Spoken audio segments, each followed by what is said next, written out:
Police commissioner Shri Anupamsinh Gehlot સાહેબ તથા ખાસ પોલીસ કમિશનર શ્રી સેક્ટર 01 તથા નાયબ પોલીસ કમિશનર શ્રી ઝોન 01 તથા મદદનીશ police commissioner Shri B division Surat શહેરનાઓએ શ્રીજીના આગમનથી વિસર્જન સુધી શ્રીજીની મૂર્તિની સ્થાપના કરતા આયોજકો અને મંડળો દ્વારા શ્રીજીની મૂર્તિનું ઇકો ફ્રેન્ડલી વિસર્જન કરવામાં આવે અને આવા ભગીરથ કાર્યમાં નાગરિકો પણ પર્યાવરણના સંરક્ષણમાં સહભાગી થાય તેવી સૂચના આપેલ હોય જે સૂચના અને માર્ગદર્શનના આધારે પોલીસ ઇન્સ્પેક્ટર શ્રી S.R. વેકરિયાનાઓની આગેવાની હેઠળ સાવલી પોલીસ સ્ટેશનના તમામ અધિકારી કર્મચારીઓએ શ્રીજી મૂર્તિની સ્થાપના કરતા આયોજકો મંડળોનો સંપર્ક કરી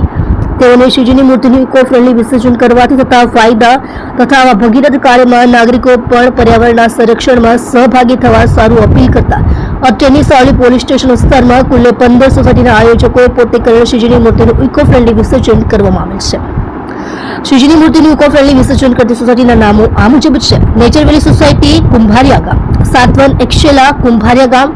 બાવનગાળા કુંભારિયા ગામ, વિવેક રેસિડેન્સી વિભાગ A-B સણિયા હેમાદ ગામ, રાજપૂત ફળિયું સણિયા હેમાદ ગામ, બાવળી ફળિયું સારોલી ગામ, જલારામ સોસાયટી સણિયા હેમાદ ગામ,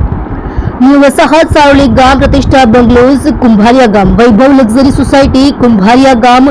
કાંતેશ્વર સોસાયટી સારોલી ગામ, ઓમ રેજન્સી સણિયા હેમાદ ગામ, વૃંદાવન રેસિડેન્સી સણિયા હેમાદ ગામ, ટાંકી ફળિયા સણિયા હેમાદ ગામ, સ્વસ્તિક રેસિડેન્સી કુંભારિયા ગામ।